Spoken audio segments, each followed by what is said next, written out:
Hi, this is Vijay Kesari and welcome to Andhra Podcaster, where we discuss questions, perspectives and possibilities focused on development of Andhra. Sir before we go first నాకు ఒక personal question ఉంది sir.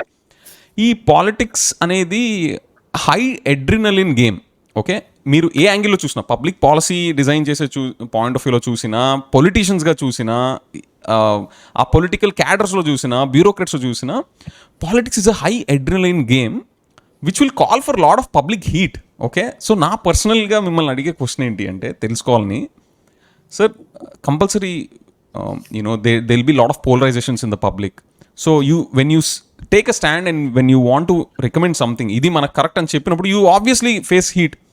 So whenever I speak a lot on these topics, I also face a lot of heat. అందుకని మిమ్మల్ని నేను పర్సనల్గా తెలుసుకోవాలనుకుంటుంది ఏంటంటే, మీరు ఇన్ని years ఎక్స్పీరియన్స్లో how do you maintain that composure amidst that public heat for the ideas that you propose or the recommendations that you propose? Please advise me, sir. It's a great question. And I'm very use to that. ఎందుకంటే ముఖ్యంగా నా మీద కొద్దిగా మామూలు కంటే ఎక్కువ pressure ఉంటుంది. మీకు క్రెడిబిలిటీ ఉన్నట్టయితే మీరు ఒంటరి అయినా కూడా, లేకపోతే ఇప్పుడు అసెంబ్లీలో నేను ఒక్కడనే మెంబర్ని, కానీ ఆనాడు తెలంగాణ ఉద్యమం అంతా కూడా జేపీ గారు ఒక్కడే తెలంగాణ ఆపుతున్నాడు అని చెప్పి నా మీద దండెత్తారు. ఎవరికైనా చరిత్ర తెలిసినాడు కదా అర్థమవుతుంది. అట్లాగే ఇప్పుడు ఈ మధ్య ఎవరో అవాకులు చౌకలు మాట్లాడారు, జేపీ గారి వల్ల తెలంగాణ విభజన అయింది అని చెప్పి. ఇంకా నేను దేశ విభజన అయింది అలా అదృష్టం కాబట్టి.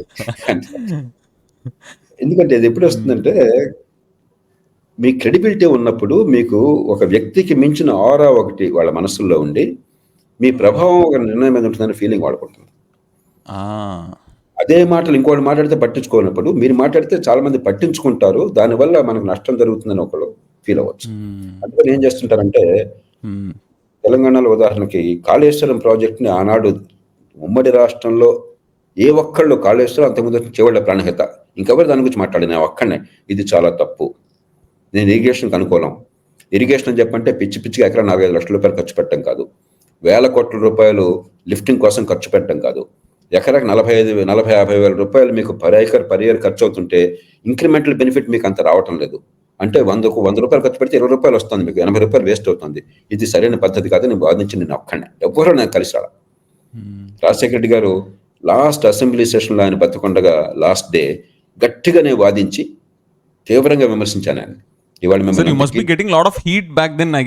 చాలా ప్రెషర్ వచ్చి ఉంటుంది అప్పుడు. చాలా నన్ను హేళన చేసిన వాళ్ళు ఉన్నారు, నవ్విన వాళ్ళు ఉన్నారు, ఏదో మాట్లాడుతున్నారు, ఇంకేం తెలిసి చెప్పిన వాళ్ళు ఉన్నారు. రాజశేఖర్తో చెప్పాను వెళ్ళి, అంటే మీరంటే కోపంతో నేను చెప్పడం లేదు, మీరన్నా పట్టించుకోకపోతే భవిష్యత్తును గురించి ఇంకెవరో చేయలేరు, రాష్ట్రం నాశనం అవుతుందంటే పాప ఆయన గట్టిగా ఆలోచించి, మీ మాట జేపీ గారు నేను సీరియస్గా తీసుకుంటున్నాను, మీకేం నార్మల్ పాలిటిక్స్ ఉండవు, మీకు నువ్వు నోట్స్ రాసుకున్నాను, నోట్స్ చూపెట్టాను నాకు మీరు చెప్పిన పాయింట్స్తోనా.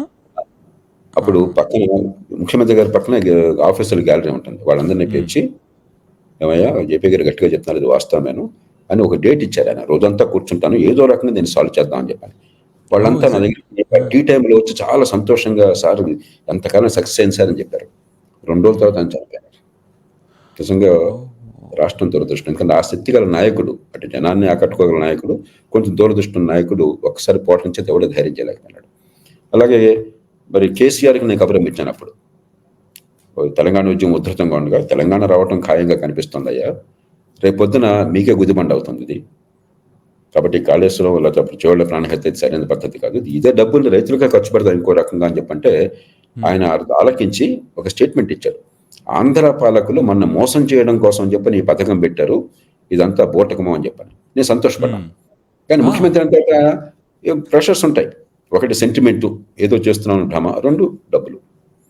ఎంత పెద్ద ప్రాజెక్ట్ అయితే అంత కమిషన్ ఉంటాయి కదా. నాకు దీని రహస్యం ఉంది, ఏ పార్టీ ఉన్నా కూడా ఏ కారణం ఉన్నా కానీ దానికి వెళ్ళిపోయారు. నేను ఒక్కడిని విమర్శించింది. నేను గట్టిగా విమర్శిస్తే కేసీఆర్ గారు నా మీద చేసిన విమర్శ ఏంటంటే, ఆయన ఆంధ్రాలో పుట్టాడు, ఆయనకు సంబంధం ఏంటి అని మాట్లాడు. ఇంకా వాదన లేదు కదా, మనం ఏం చేయలేం కదా. దానికి నేనేం చేస్తాను, నీ కులం ఇది, నీ మతం ఇది, నీ ప్రాంతం ఇది, నేనేం చేస్తాను దానికి? పుట్టుకుని బట్టి మీరు మీ మీద విమర్శిస్తే.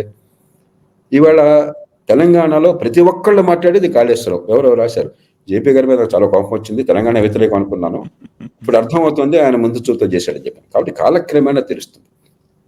క్రెడిబిలిటీ ఉన్నప్పుడు మీకు వచ్చే సమస్య ఇది. మామూలుగా మీరు మాట్లాడరు, పట్టించుకోరు, అవాకులు చవాకులు మాట్లాడరు, వీళ్ళు వాస్తవాల ఆధారంగానే మాట్లాడతారు, వీళ్ళు ఒక రేషనల్గా మాట్లాడతారు, ఒక సొల్యూషన్ లేకుండా వీళ్ళు మాట్లాడరు. అలాగే గుడ్డెద్దు చెరబట్టట్టు మాట్లాడు. ఎన్నో సందర్భాల్లో కేసీఆర్ గారు మంచి చేస్తే కరెక్ట్ అని చెప్పాను. ఆర్టీసీ డిపార్ట్మెంట్ చేయడం తప్పు అంటే నేను గట్టిగా ఆయన చెప్పింది కరెక్ట్ అని ఒక్కడనే వాదించింది. అప్పుడు ఆయన వెంటనే జేపీ గారు కూడా ఈ మాట అన్నారని చెప్పారు. మళ్ళీ అప్పుడు వాడుకుంటాను, మళ్ళీ మీరు కూడా ఈ మాట అన్నారని చెప్పారు. అంచేత రెండు పక్కల ఉంటాయి. దానికి రెండే రకాల మార్గాలు. ఒకటి, దూషణ భూషణ తిరస్కారాలను సమానంగా చూసే శక్తి కావాలి మనకి.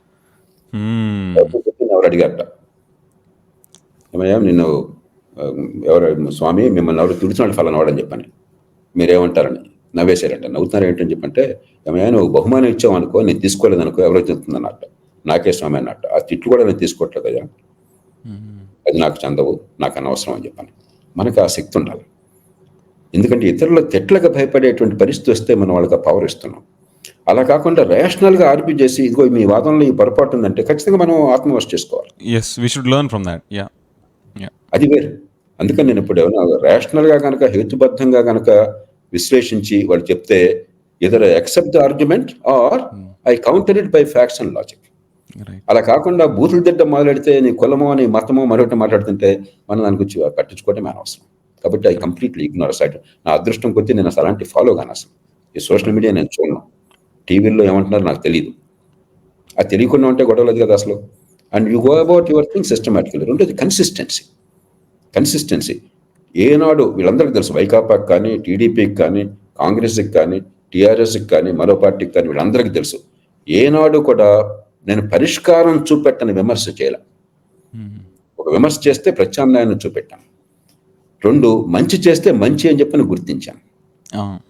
yeah మంచి చేశానని చెప్పి అనగానే, ఒక చిన్న మాట అనగానే దాన్ని కొంచెం చెలవలు పలవలు చెప్పి కోట్ల మందికి వైరల్ చేసేస్తున్నారు. yeah అలాంటి పొరపాటు చెడు అని చెప్పంటే భరించలేకున్నారు. అది సమాజం అర్థం చేసుకుంటుంది.